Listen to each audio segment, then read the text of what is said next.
Alors les gars, qu'on soit clair, hier j'ai fait une révolution contre mes cheveux. Non! En gros j'avais trop de cheveux et ça s'est passé comme ça. Allez vas-y coupe-moi ça toi, coupe-moi ça là, allez vas-y. Ouais, t'as pas peur que je te coupe un peu trop de cheveux? Non mais t'inquiète frérot, au pire c'est mes cheveux, vas-y coupe-moi ça là, allez coupe. Comme ça là, ça te va, c'est bon là gros? Bah du coup les gars j'ai une tête de gélule un peu, de pain au lait au pire. Le Covid-19 revient actuellement en France en hausse, donc les amis, portez un masque, très important, voilà. Bienvenue dans un nouveau thread horreur. Aujourd'hui on va vous raconter l'histoire du MH370. Alors c'est un thread assez spécial puisque l'aviation fait partie d'une de mes passions, l'espace, tout ça. Si certains veulent compléter ce qu'on dit, y a pas de souci. Et on est parti dans un nouvel épisode d'histoire mystérieuse. Exceptionnellement pas de jingle histoire mystérieuse, mais jingle spécial MH370.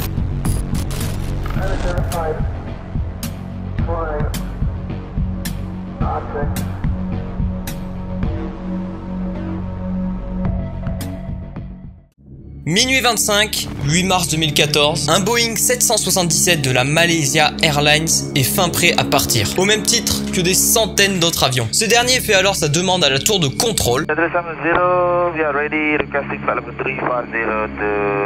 Il sera alors sur la piste droite numéro 32 qui lui est assignée. L'avion se prépare et décolle normalement. Aucun problème ne surgit, la communication est parfaite et relativement normale. Et l'engin prend son attitude de l'ordre de 35 000 pieds. Le Boeing s'arrache du sol de Kuala Lumpur en direction de Pékin. Il doit passer au-dessus de la mer de Chine. Après quelques temps de vol, il quitte l'espace aérien où il était et on lui dit qu'il va rentrer dans l'espace aérien vietnamien, qu'il doit donc contacter. Mais précisément à 1h21 du matin, l'heure exacte où l'avion devait rentrer dans l'espace vietnamien, il perd absolument tout contact avec le sol.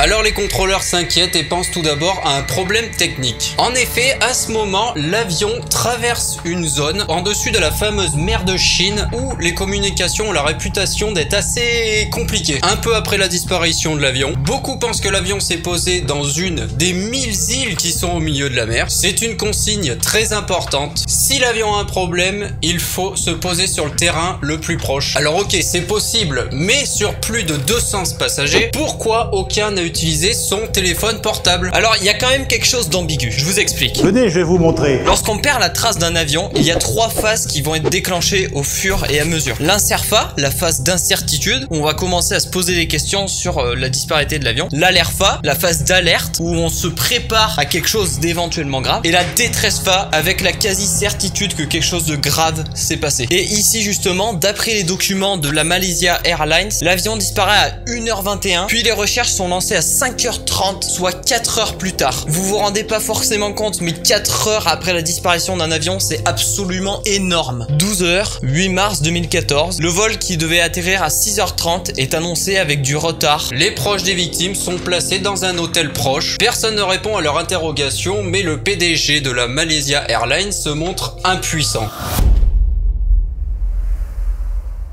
Mais revenons sur les faits. Pour que l'avion disparaisse des radars, il faut couper le transpondeur qui joue en fait le rôle de message et de transmission entre l'avion et la tour de contrôle, ainsi que le boîtier ACARS. Alors pour couper le transpondeur, ce n'est l'affaire que d'un bouton à tourner sur off. Par contre, pour le boîtier ACARS, c'est une toute autre histoire. Il faut aller désactiver un fusible dans un immense tableau électrique auquel aucun pilote n'est entraîné afin de savoir le désactiver. Et c'est justement ce qui va permettre d'avancer 2 hypothèses différentes. Alors soit l'avion s'est abîmé en mer, auquel cas on a perdu tout contact avec lui, soit quelqu'un de très expérimenté, mais mieux qu'un pilote, a repris les commandes de cet avion. Bien évidemment, après des recherches en mer qui ne donnent rien, la piste terroriste est la piste creusée en premier. Alors la liste des 239 passagers est dépouillée totalement, et à leur grande surprise, 2 passagers plutôt étranges vont être retrouvés sur cette liste. Il s'agit de Christian Kozel et Luigi Maraldi. En fait, ces 2 gars, ils sont étranges dans le sens où on les retrouvera plus tard puisqu'ils sont jamais montés dans cet avion. Alors la question est salée, qui était assis à la place de ces 2 hommes? Les vidéosurveillances sont alors dépouillées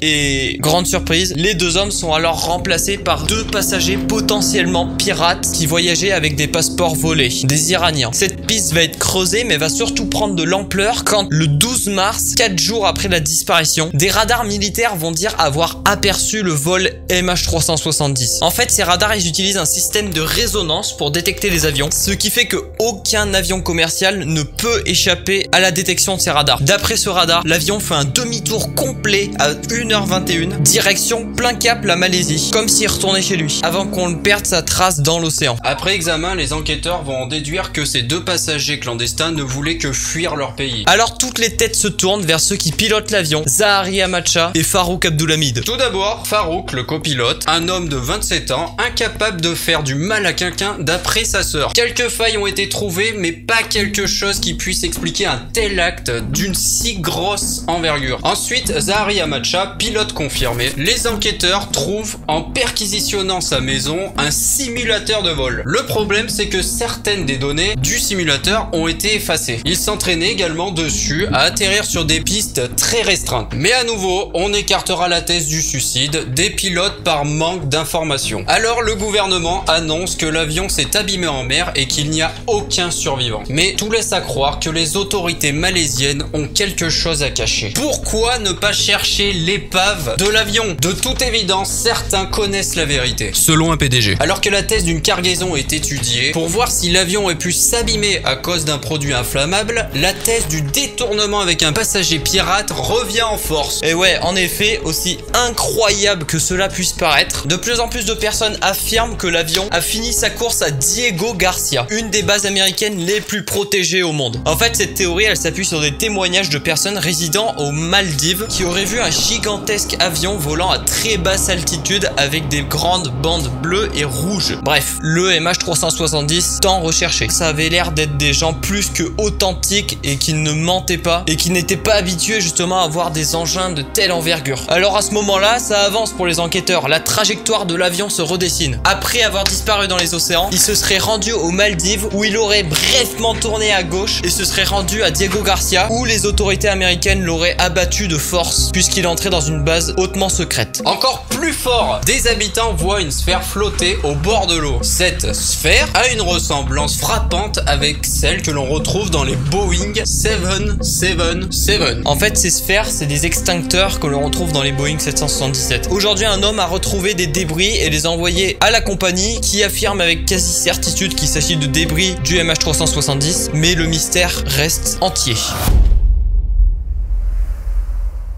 On vous met bien sûr en description toutes nos sources. Allez faire un tour pour vous faire votre propre idée du truc. Car en fait, on a vraiment pu raconter un tiers de toutes les hypothèses. Il y en a énormément et même un tiers de toute l'affaire. Il y a tellement de trucs à dire que allez voir, allez faire un tour, vous saurez plus de trucs que nous. Et d'ailleurs, on en profite au passage pour apporter tout notre soutien aux familles des passagers qui ont disparu malheureusement dans ce crash au final. Et aussi gros soutien à ce père français qui a perdu sa femme et ses enfants dans l'accident et qui depuis a sorti des livres, tout ça, et essaye de faire connaître le sujet pour avoir la vérité. Gros soutien. Si vous aimez ce qu'on fait sur YouTube, vous n'hésitez pas à vous cliquer sur le petit bouton rouge, la cloche, tout ça, vous connaissez. L'Instagram, il apparaît quelque part en bas de l'écran, je sais pas trop où, mais n'hésitez pas à aller nous suivre, vous serez notifié des prochaines vidéos. On se dit à très vite. Tchou tchou.